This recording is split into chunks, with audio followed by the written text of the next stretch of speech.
In this 1-minute tutorial, we will learn how to easily and quickly zoom in to different parts of a video. When you double-click a video on a program window, you can zoom in or out by dragging the box. We can also do that from the Effect Controls panel by changing the scale.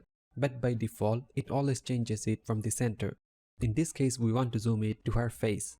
When you select the clip or the motion from the Effect Controls tab or any other options from the motion, you will see the anchor point in the middle. This is where the zoom happens. If you move it, the parameters of the position and the anchor point change.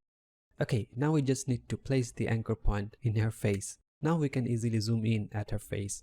It also applies for rotation.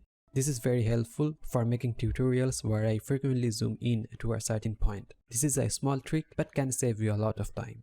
If you want to reset it, click the reset parameter icons of the position and the anchor point.